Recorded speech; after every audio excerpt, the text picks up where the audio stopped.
to Lesson 2 of Chapter 2 of Geometry. We're in Section 2.2 talking about conditional statements. So our objectives for today are to recognize conditional statements and their parts. And so we also want to write converses, inverses, and contrapositives of conditionals. We're going to talk about what all those terms mean as we get more into the lesson. So our first problem we're going to talk about is this. We've got a company that prints bumper stickers, and they reworded the original statement that they printed in 3 different ways. So the original statement is shown on the bumper. It says, if you can read this, then you are too close. So that's our original.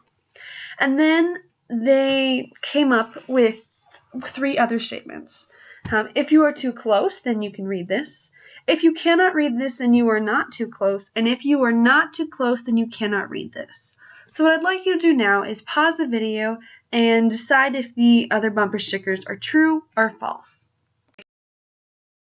And so if we start to think about these, I'm just going to see if I can come up with counterexamples for any of these. So the first one, if you are too close and you can read this. Well, if you can't read, you could still be too close. And so if you can't read, you're not going to be able to read this bumper sticker, but you could still be too close. So this one would be false. If you cannot read this, then you are not too close. Well, that same example would work. You can be unable to read, and you can still be too close. So that wouldn't work. Or it could be dark out, and someone doesn't have their taillights on. So see, if you are not too close, then you cannot read this. Well, if you are not too close, then you cannot read this. I would say that would be true, and so I would say that these 2 statements, the first one given and then the second one, are both true in this case. And so we're going to talk about how we can kind of come up with those as we go through this today. And so one thing we need to know is we need to know what a conditional statement is. And it is a statement made in the if-then form. It's like, if you are too close, then you can read this. That's in the if-then form. And so here's an example of a conditional statement. If you have blue eyes, then you are an American. I would say that this statement originally, this is not a true statement, but it shows you that if-then form. So some essential understanding for today is that you can describe some mathematical statements using a variety of if-then statements. And so then let's give some, let's talk about some definitions for these. A conditional is an if-then statement. We talked about that. The hypothesis is the part following if. So that's what we call P. That's our hypothesis. And then our conclusion is the part Q following then. So we read it as if this, which is P, our hypothesis, then Q, our conclusion. And so we have this diagram, kind of like it's a Venn diagram over here. And so you're saying, okay, if you're part of this subset P, then you must be part of this whole thing Q. All right. And so here we have that. Then once again, that if-then statement. If you have blue eyes, then you are an American.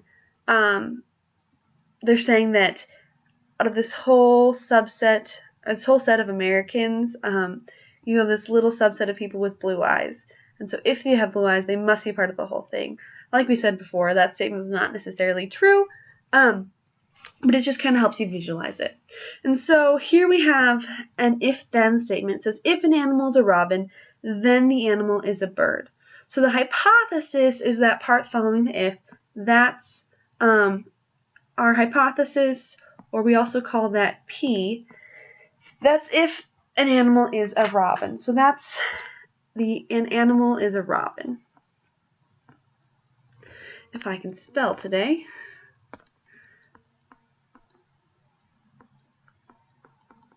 All right, and then our hypothesis, or our conclusion, or our Q is animal is a bird. And so we're saying if the first one is true, then it must be a bird. All right. And so here I'd like you to do one on your own. Here is an if-then conditional statement. If an angle measures 130 degrees, then the angle is up to. So pause the video and identify the hypothesis in the. And so here I have my hypothesis and conclusion. Remember, hypothesis is P. an angle measures 130 degrees, our conclusion is Q, then the angle is obtuse. All right. So now we have a statement, vertical angles share a vertex. And so what we want to do is we want to take this and we want to come up with an if-then statement for it. And so we're going to come up with a P and a Q. So we have our P, that's our hypothesis. And so what would our hypothesis be in this? Well, that's going to be that angles are vertical angles. And so this is going to be vertical angles, and our Q, our conclusion, is they share a vertex. And so now that we have our P and our Q identified, now we can come up with our if-then statement. So we start with if two angles are vertical angles, then they share a vertex.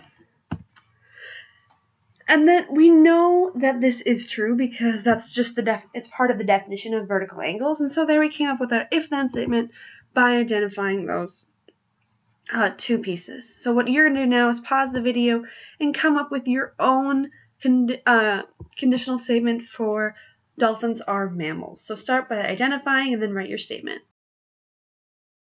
And here you can say you can see that I identified my hypothesis that something is a dolphin, my conclusion that it's a mammal. And so my statement is if an animal is a dolphin, then it is a mammal. And so there you have it. And so as we do this, we need to start thinking about things such as the truth value, or whether it's true or false of a conditional. And to show that a conditional is true, it must be shown to be true for every case. Now, we talked about counterexamples before, and to show that a conditional is false, you only need to find one counterexample. One time when the hypothesis is true, but the conclusion is false. That's all you need to disprove a conditional statement. And so the negation of a statement P is the opposite of the statement. And so one way we notate that is if we're going to talk about the negative of P, we're going to use this swirl P.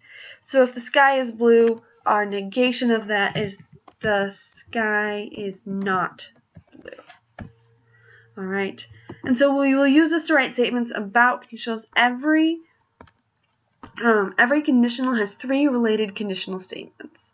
And so here we're going to talk about those. And so we have our conditional statement, our original statement right here. It uses a given hypothesis and conclusion. If measure of angle A is 15, then angle A is acute. P is acute. P implies Q. And so then the next statement that goes along with that is the converse. And in the converse, we exchange the hypothesis and the conclusion. We switch them. So now we say if A is acute, then the measure of angle A is 15 degrees. Q implies P in this case. Then we also have the inverse, where we negate the hypothesis and the conclusion of the conditional. So if the measure of angle A is not 15 degrees, then it is not acute. Not P implies not Q. Then we have the contrapositive. We negate both the hypothesis and the conclusion of the converse. And so if angle A is not acute, then the measure of angle A is not 15 degrees. So not Q implies not P. So if not Q, then not P. That's how we read that. So here, let's talk about, if you notice through that example, not all of these statements were true. Okay, if we think about this, if the measure of angle A is 15, then 15 is acute, then the angle is acute. That's true. But if angle A is acute, does it have to be 15 degrees? Can't it be like 45? Can it be 87? So this would be false. If the measure of angle A is not 15, then angle A is not acute. Well, what if it's 19? What if it's 25? It can be acute, and 15 is not the only option to be an acute angle, so that would be false. Then we would say if angle A is not acute, then the measure of angle A is not 15. Well, that's true. To not be an acute angle, it can't be 15 degrees. And so what we know about these is there's some continuity in that. So the truth value of these statements are all related. When statements have the same truth value, we say they are equivalent statements. And so here we have well, our conditional and our contrapositive in that example were both had the same truth value, so these two are equivalent, and our converse and our inverse had the same truth value, so these two are false, and these two are equivalent. And so that's typically true for every set of statements that we talk about. So a conditional and its contrapositive are either both true or they're both false. They are equivalent. And the converse and the inverse of a statement are either both true or both false. They are equivalent. And so here we have, we're going to identify the converse, inverse, and contrapositive of the conditional statement. It says if the figure is a square, then the figure is a quadrilateral. That's our statement we're going to be talking about, all right? And so we're given the conditional statement, so now we're going to find the converse, and we're going to find the inverse and the contrapositive. So we have our converse. Remember, if you look back, converse, what it does is it switches the two statements. So it's going to say if, let me undo that. If the figure is a quadrilateral, then the figure is a square. So we can put in if right there, then the figure is a square. And so that's our first statement. If the figure is a quadrilateral, then the figure is a square. That's the converse. Next we have the inverse. And the inverse, what it does is it takes the first statement, our hypothesis, and it says if the figure is not a square. And so we're just going to put that figure is not a square, then the figure is not a quadrilateral. We can add that in. Then the figure is not a quadrilateral. So if we take these two statements and we combine them, we have our inverse. Figure is not a square, then the figure is not a quadrilateral. And the next one we do is the contrapositive. And so I'm going to abbreviate that as contra. And that it takes the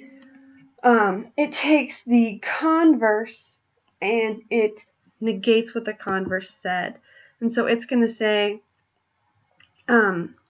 figure is not a quadrilateral, then the figure is not a square.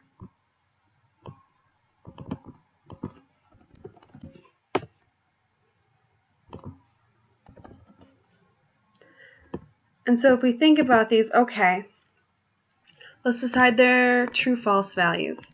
All right, our first statement is if the figure is a square, then the figure is a quadrilateral. Well, every square has four sides, and a quadrilateral is being defined as having four sides. So that's true. We're going to give that a nice star. Then it's saying if the figure is a quadrilateral, then the figure is a square. Well, what about if you have a trapezoid? That's a quadrilateral. It has four sides, but it is not a square. So this is false. We're going to give it a big F. Inverse. The figure is not a square, then the figure is not a quadrilateral. Well, once again, we can use the trapezoid as an example. It's a trapezoid, which is not a square. Well, then it can't be a quadrilateral, but it is because it has four sides. So this is false. Then we have the contrapositive. If a figure is not a quadrilateral, then the figure is not a square. Well, it's saying if it doesn't have four sides, then it can't be a square. Well, that's true. And there we have it. Once again, our truth values are the same between our conditional and our contrapositive, but our converse and our inverse are false. And so what I'm going to have you do is you're going to do the same process right now with this statement. If a vegetable is a carrot, then it contains beta-carotene. And so come up with the converse, inverse, and contrapositive. Decide if they are true or false. And if they're false, come up with a counterexample. So here I have my statements listed. My converse, if a vegetable contains beta-carotene, then it is a carrot. Inverse, if a vegetable is not a carrot, then it does not contain beta-carotene. And my contrapositive, if a vegetable does not contain beta-carotene, then it is not a carrot. And so I had to do a little bit of research. Thanks to Google, I found out that sweet potatoes are a vegetable that contains beta-carotene. And so there we have our counterexample. we have sweet potatoes. Alright. And then if a vegetable is not a carrot, then it does not contain beta-carotene. Well, once again, we have a vegetable, sweet potato, that does contain beta-carotene. So there we once again can use that exact same counterexample, sweet potatoes. And then our contrapositive, if a vegetable does not contain beta-carotene, then it is not a carrot. Well, a carrot contains beta-carotene. We know that from our conditional statement. And so then if it doesn't contain beta-carotene, well then it's not a carrot, because a carrot does contain beta-carotene. And so that's the end of section 2 of chapter 2 of geometry. Thank you.